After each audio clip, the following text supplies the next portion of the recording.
You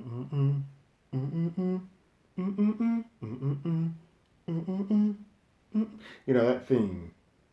No matter how many times I've heard it, no matter how long it's existed, you hear that theme, it just gets the blood pumping a little bit. I'm going to give you my review and thoughts of Spiral from the Book of Saw right after the jump.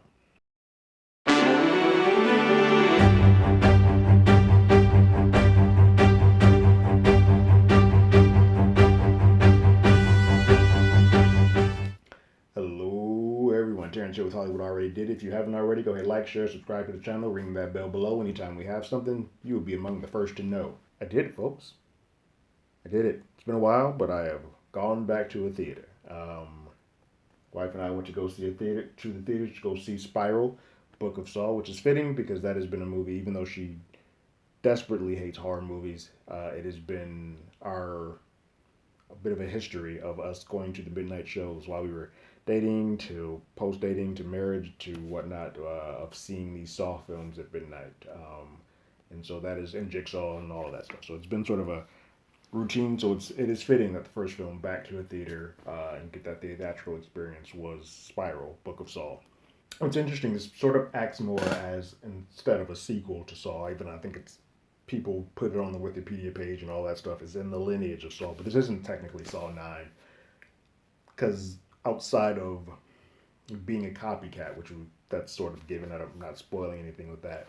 This film sort of takes the thesis of Jigsaw and the reclamation, if you will, of bad people or people who've done wrongs in their life and turns it towards the police, which is an interesting choice overall and a fun way to sort of take it in that direction and give it a little bit of a twist in what you would normally expect. Because you can keep taking these people that you keep putting in these bad situations. There's always going to be everyday people that fit this norm, and then you sort of start.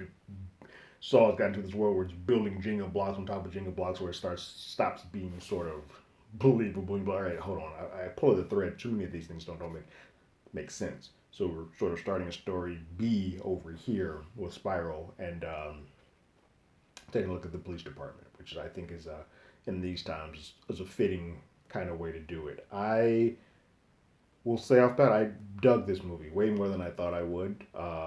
It is, I would say for me, the first three Saws are my pretty much in that order. One, two, three, the three Saws that I typically go back to and watch and enjoy. After that, the series sort of meanders. There are parts of different ones that I like, I don't like. Four, I do enjoy. Five, and then the last few after that, I'm not that big of a fan of. This is by far my favorite Saw film since three, which is fitting that the director returns from the three and four run to sort of come back and put things back on track.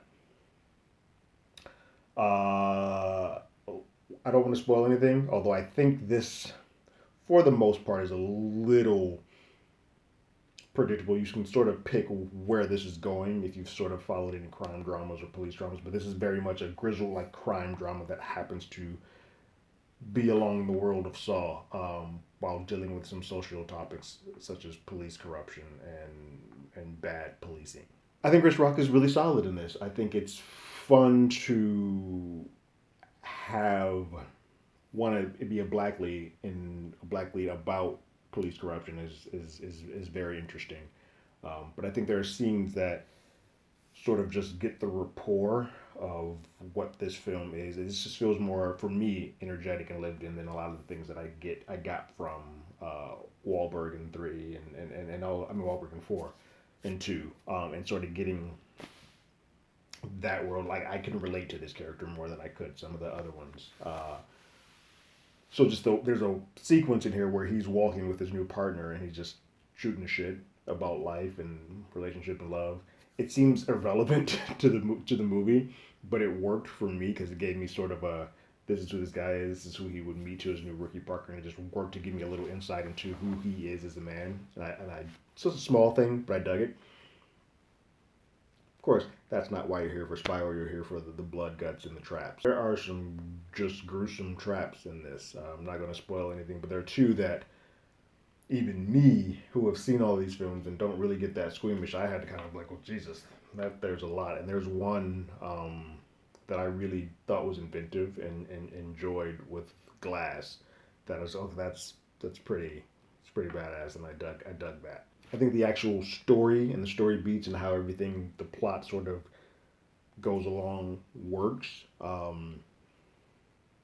It's not the most original thing, but you're in the ninth version of a Saw series. You're not going to be that original. You're not going to get much originality here, but I think it's worth the time spent to sort of go back into this world and look at it through a different lens and if that lens or that magnifying glass that Jigsaw used to use for these group of people is then turned and sort of pointed towards these people, as a person who deeply believes that some police do need to have some restructuring or some reworking, using this film to sort of say, this is what this would look like, or if we played in that world, this is where we would how we would clean that up.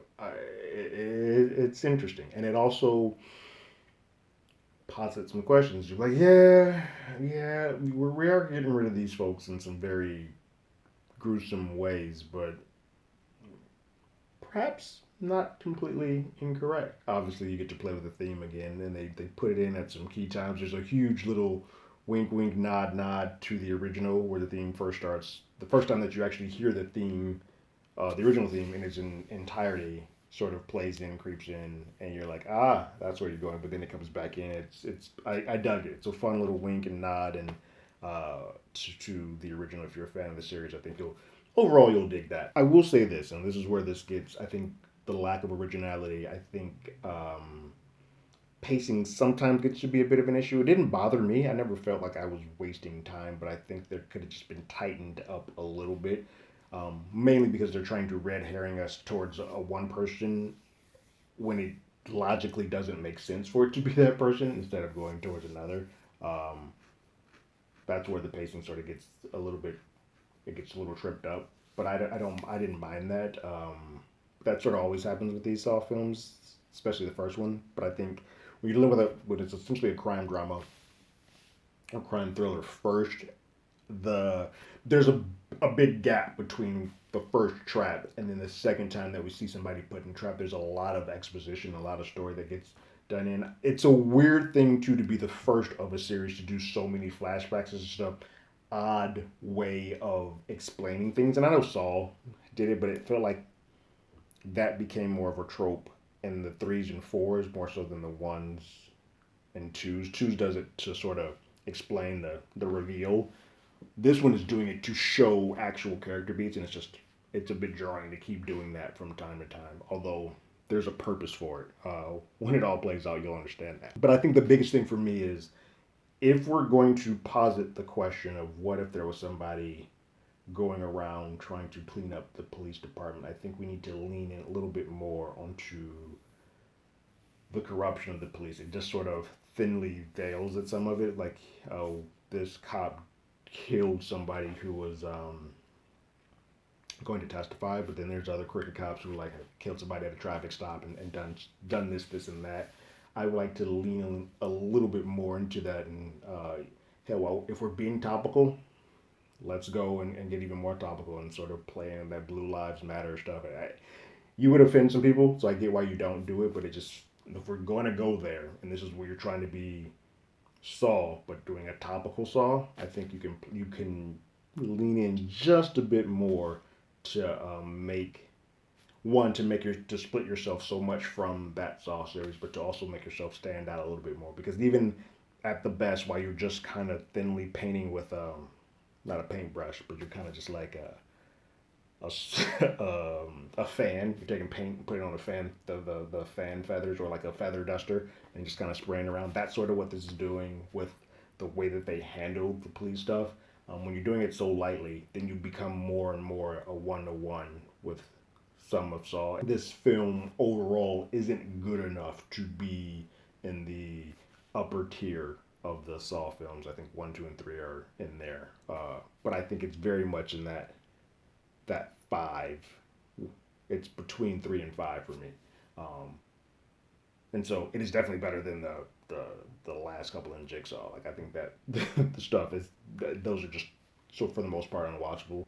I think once the series switches over to Constance Bandalore and we're doing the Mark Hoffman stuff, I check out. I'm like, this stops being good. um, so this sort of course correction gets me back to like caring about this again. So I would like to see what happens next. I'm not going to go into spoilers, but I would like to see what happens next and sort of dig deeper into. All right, let's get into the muck of this police stuff and see what we can come up with. I think this can very much live on the side and do its own thing while the Saw main series continues on.